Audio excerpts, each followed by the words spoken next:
Hey everybody, how's it going? I want to put the finishing touches on Hogans saw. Christmas is coming, and I want to just finish the saw up. So I'm going to chat with you guys today while I'm taking this thing apart and get this thing more or less finished. You guys have seen, and I really wanted to show you guys this time actually what I go through on a saw build, the little things that I do. Oh yeah, I forgot. This has different bolts on the bottom. Okay, I'm going to grab some tools here, friends. I'll just pause you guys. I'll even bring you guys in closer. Just wanted to bring you guys in here, give you another look at the pipe I made for Hogans saw. And friends, unbeknownst to me, and I didn't even realize it, this is very similar to a pipe that Mark Trader made. I got to give him props. I wasn't even aware of the pipe, but he done it first, so that's the pipe. It works good. Mine's a little bit different, the exit and that, but I guess he put one like this on a still. Mark, this design works incredibly, buddy. So I got Hogans 266, 272 here, and as you guys know, I want to show you guys the whole thing. This saw, I just got to pull the handle off here. This saw, I've been having trigger issues with it. It's pretty cool. This is a legit OEM handle for this saw. It's got the block on the bottom. It's got the two little nuts. Okay, I gotta flip these nuts around.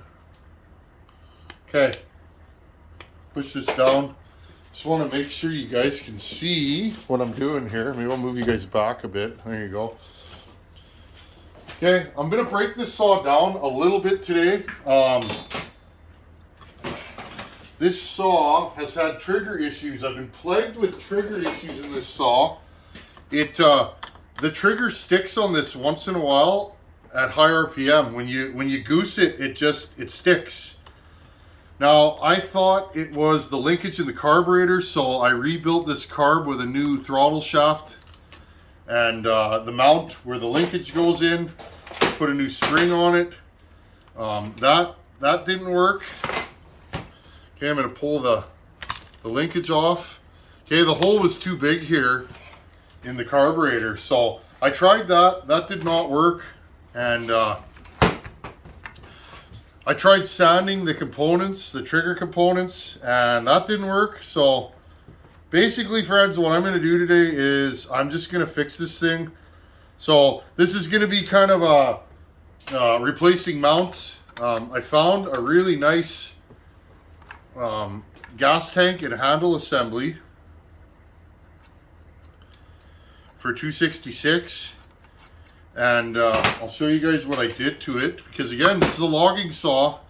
I want this thing to live life and be happy. I wish I had a nicer 266 recoil, but my 266 recoil selection is pretty limited at this point. That's the one weak point in these saws, is the recoils, and almost every saw I get through here needs one or more recoil components, so I end up actually swapping them a lot. So, and there's like 3 different recoils for these saws. The centerpiece right here, this piece is deeper depending on the flywheel and that. So anyways, I'm going to be replacing this handle, so let's get this thing broken down.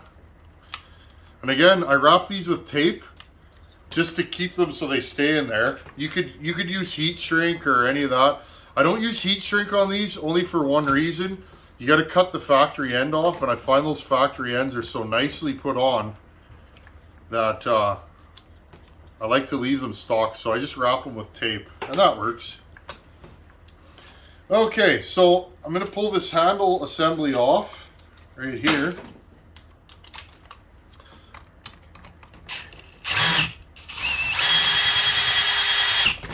Oh, there's 3 screws on each side.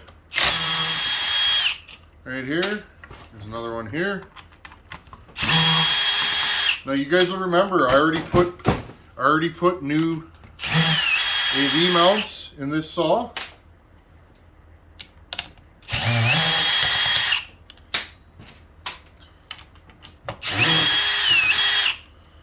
Okay, so there's all of our screws for the handle. Let's pull the fuel line off. Oh, just got some pressure in here. I don't think there's a ton of fuel in this saw. I'm hoping there isn't.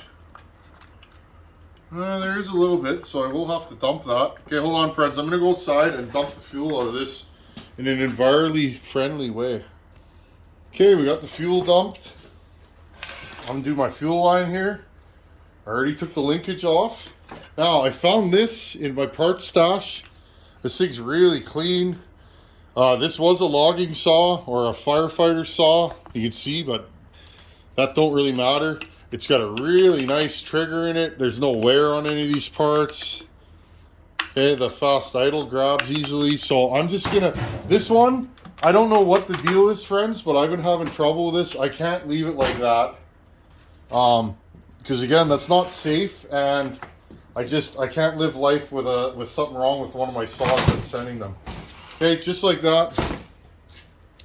There's my handle. This has a new cap off of like a 562 on it. Works beautifully. Now I should be able to push this back through into the tank. That's usually how I do it. Let's see if I can do that. If not, I will have to put a new fuel line. I keep these in stock, so no big deal. If I'd hate to waste a brand new fuel line again though, but if I have to, I will. That's just the game we're playing, right? I can't live life sending this saw. It's got to be just so, and if it's not, I'm gonna make it right every time. This is bothering me. I've been messing around with this saw for quite a while. This trigger on it. Okay, take your forceps. Yeah, look at that. Something was in that tank, eh?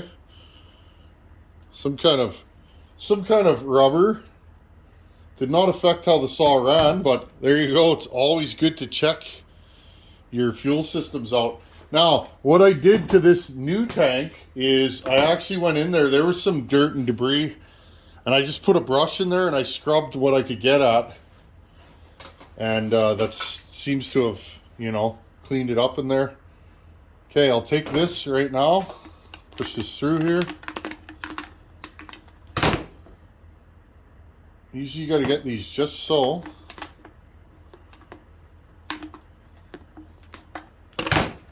Okay, you got to have these right about like that. Okay.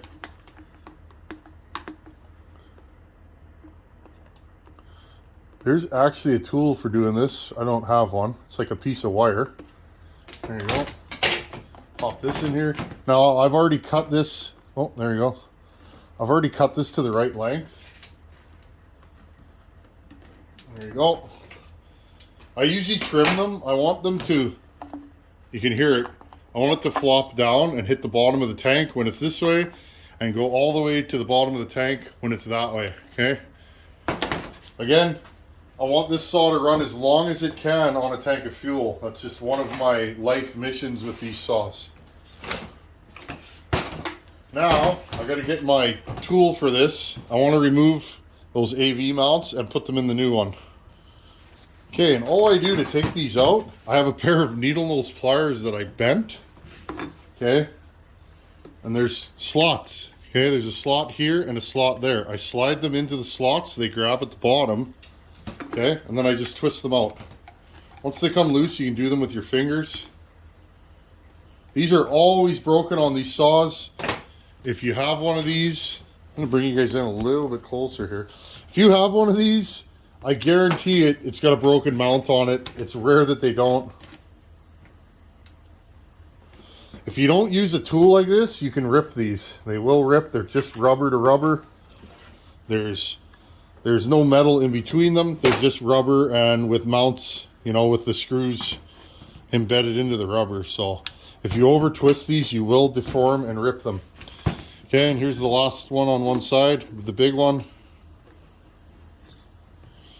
Okay, The other thing you can do is get a piece of flat steel and grind a slot into it so that it'll grab.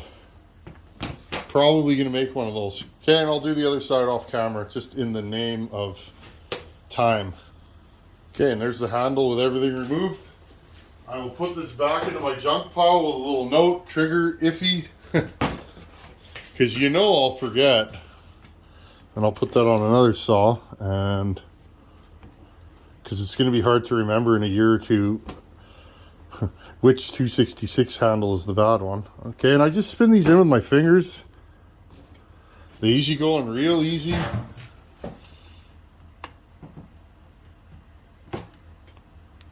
Okay, that one's kind of tight, so we'll move on to this one. And again, if you need to take the trigger off, you have to pull these off, and there's a shaft in there that you'll beat out through one side. So again, you become proficient. And that's why, to me, I was gonna replace the trigger, but then I thought to myself, if I'm already having trigger issues and it's clearly the trigger that's binding, I've had the operator presence lever out many times. If I'm going to replace the trigger, why not just replace the whole tank with a nicer tank? This one's even prettier than the one that was on that saw. Why not just give Hogan a nicer tank? And, the trigger parts in this are in way better shape. The saw didn't have a ton of use on it from the looks of it, and move on. Because I've spent so many hours trying to get this thing fixed. And it feels like it's good, and then I go to cut a tree with it, and I have a trigger that's sticking. Okay, and I'll finish the other side.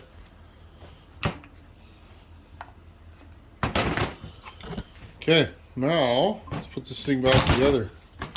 See if I can make it look like I know what I'm doing. I've only done a bazillion of these things. These are pretty easy to get on. The aftermarket mounts, hopefully you guys can see this, are slightly too wide. Okay, you see that? They can be really tricky to get going. I like that though, because when you get them going, they're really stiff in there. Let's get this thing out of the way. They're really stiff in there, and they tend to move less than an OEM mount is what I'm finding. But when you first get a set of aftermarket mounts, and I'm going to turn this thing upside down to make sure that I really get these things into there. When you first get a set of aftermarket mounts, often you can be like, these things don't fit. They do fit.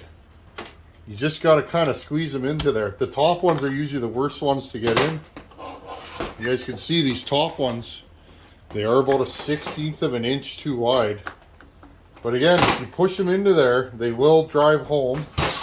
And they end up being stiffer because you're actually putting some preload on them.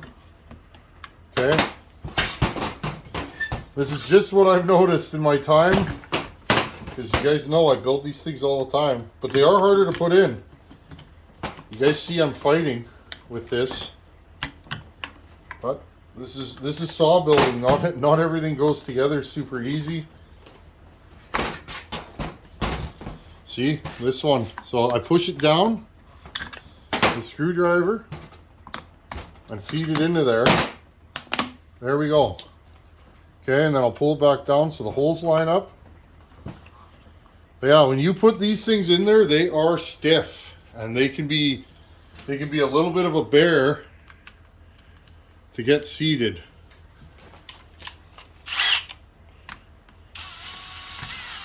Okay, and I'll just start this screw. And I'll put my screwdriver in here and pry this one down. Hopefully you guys can see that. This one. I'll pry this one down. I'll get my screw started in there.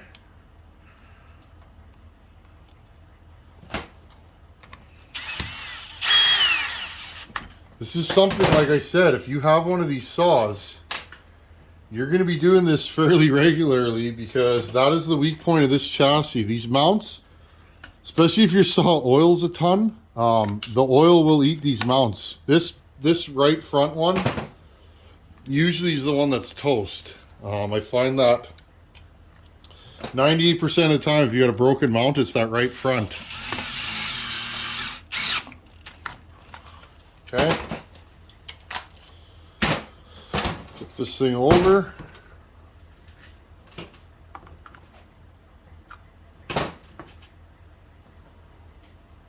Look at that. This one's lined up, so that's a good deal there.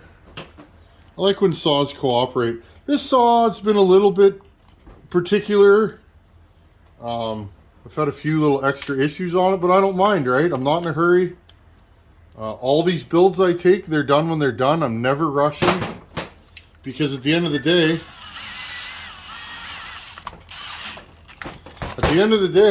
if this saw's no good and I send it there, that's no good. If this saw takes an extra month and I send it there and it lasts for years, nobody's going to remember that it took an extra month, right? They're going to say, wow, this is a great saw, I enjoy it. So that's how I look at things. And again, that's not for everybody. Some people need their saws right now. And I'm good with that too, because maybe you do need your saw right now.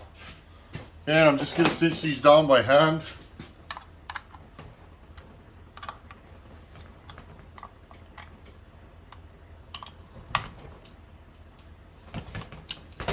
Okay, this side. You don't really need to reef these down or you will twist the mount. Okay, and again, this thing's stiff because it has new mounts in it.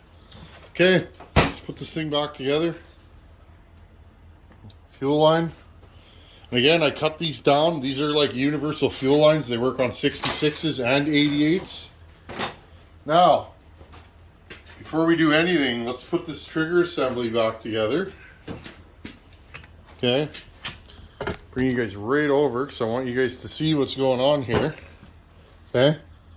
This hooks into there and this goes to there. Okay.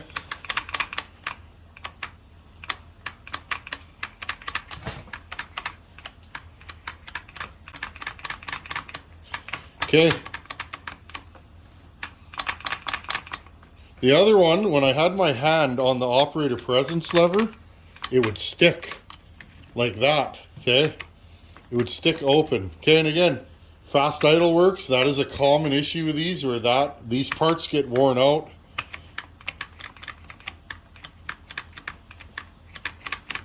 I think we got a home run here, so that's awesome. Okay, let's finish this repair up and go from there. Not everything is porting, right? Porting is just accentuating a good saw. If the saw's no good, you could port the bejesus out of it, but it's going to sit on a shelf if it don't start, run, idle. And again, this goes back to, I'm building a logging saw here. This is not a toy. This saw is going to live life, hopefully, if I do my job, this saw is going to live life in the bush. And it's going to be cutting daily, a lot of the year. And I got to make this saw last, okay? And if I don't do my job, this saw is just going to sit. So that's why to me, like, it's really important. All these little details will make a really good saw. I'm just going to blow out this recoil.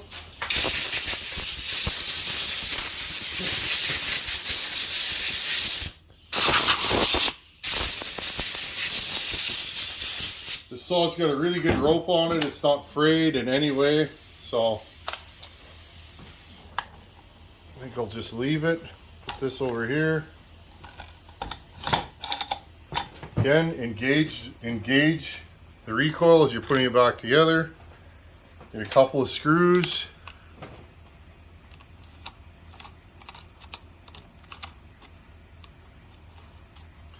And again, if you're going to run these with long bars, change the mounts, because you're going to find, I'm just going to undo that air hose. You guys will find that if you're running long bars, when you lean on the saw, the tip, when you're cutting with the tip, you know, when you're standing up the buck and that, when you set the tip down, if those mounts are really sloppy, you're going to throttle up the saw, which could be a little unnerving if you're not paying attention, you know. If you're not paying attention and that saw throttles up, well, guess what? It's pulling the chain. It's pulling the chain forward and it's pulling the saw forward.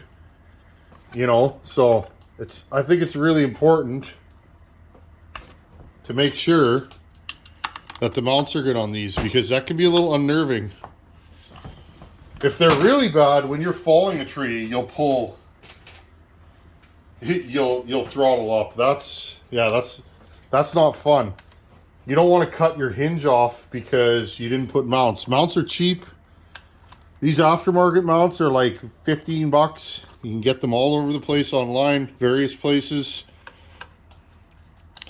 And look, friends, I'm doing this for you guys. I get asked this all the time. Let's change some mounts. So we're doing it right now. This is basically what I just did is what you would do to change mounts. Now, I'm not doing it for that reason in this case, but again, because this saw had such good mounts in it and I just replaced them, they have 3 tanks on them, I'm going to reuse them. I would never reuse stock mounts that are spongy on one of these saws. It's very rare. Okay, there's that. Put that back on. Put the wrap back on. I put the block on. This is a stock 266 full wrap with the block underneath. Mine has a single. I don't know which is correct or if they changed them. Where's mine here? Mine looks like this, friends. Mine has a single block underneath it. So my wrap's a little bit different than his. I don't know whose is correct, or maybe this is a newer style one. Anyhow, I wanted to replace the screws in it. The screws were a little boogered, you know, just from running around the ground and stuff. They were hard to get out. So it was one of the things on my list to do this saw, because I want him to be able to take the wrap off if he needs to. And the screws that were on there were kind of stripped, so I took some OEM Husqvarna screws and I cut them the length so that they would fit, because they were a little too long. I didn't want to punch a hole in his handle. And go from there. The other thing about these wraps, you need these extra long screws, because it has to go through the block. So if you have a regular wrap and you buy a full wrap, hopefully you get the screws with it, because if you don't, it's pretty hard to find screws that will line up. I can't remember what I did with mine. Get that one started, and this one. I got my drill on extra low.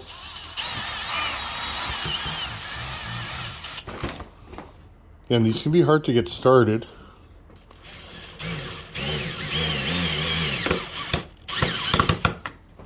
There you go. There, I feel better now. I was monkeying around with this handle before because I didn't like the screws that were in it. They were so hard to get out because they were kind of stripped, eh? Because again, this saw and this wrap, they got some time on them. Anything you get from a logging area generally has a ton of time on it, I find. Okay, and we'll just cinch this down.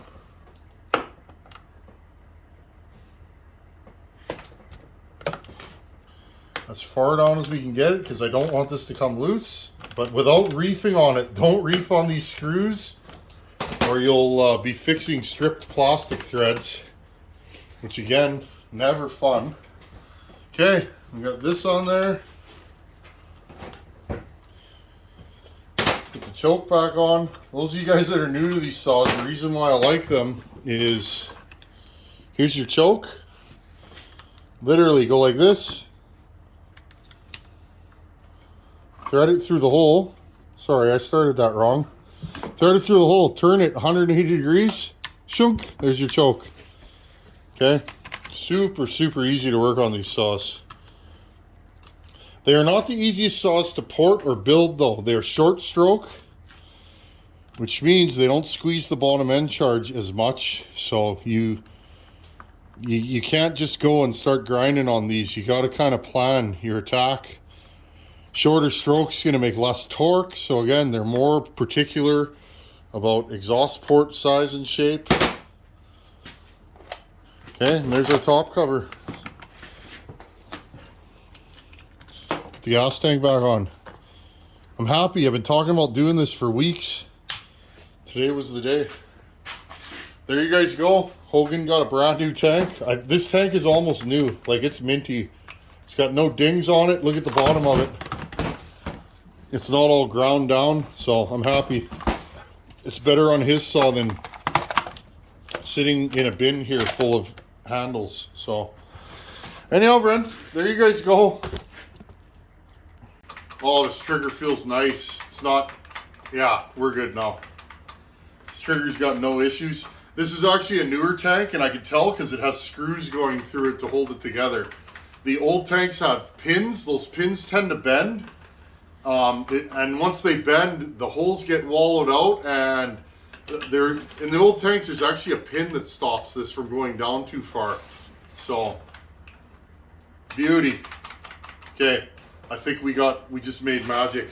Anyhow, friends, another repair video. I hope you guys enjoyed that. If you own any of the saws on this chassis, 66, 61, 630, 625, 670 Johnson Red, 266, 268, 272, they all have that problem, and it's the mounts. And if you get one, just replace it. You'll thank me later. This saw is super stiff now, but if you don't replace them, like I said, when you touch that bar tip to the wood, because it has a linkage, not a cable, when you push the handle up, the handle goes up, it moves the linkage forward, and it opens the carburetor, and you'll have a saw. You'll put the tip down on the ground, and it'll throttle up. That can be a little unsettling if you're not ready. You're not touching the trigger in any way. Your operator presence lever works, but you're not touching it, and you put the tip of the bar down, and that saw will throttle up. That's not good. And like I said, this trigger was jamming. Okay. It was jamming all the time, but you couldn't recreate it on the bench. It was just happening here or there when I was cutting, and it was a little unnerving. This saw was pinning, and if I let go, it would eventually come down. But if you're cutting a tree down and you got a thin hinge, and all of a sudden you're just cutting up that hinge, and you're just squeaking her in a little bit. What if this thing pins and you cut your hinge off? Well, guess what? Maybe you just lost that tree over your shoulder, and you're getting hurt. This is a logging saw. I can't send a saw like that out to a guy that falls all day. So, there we go, friends. Thanks for watching. Take her easy. Later.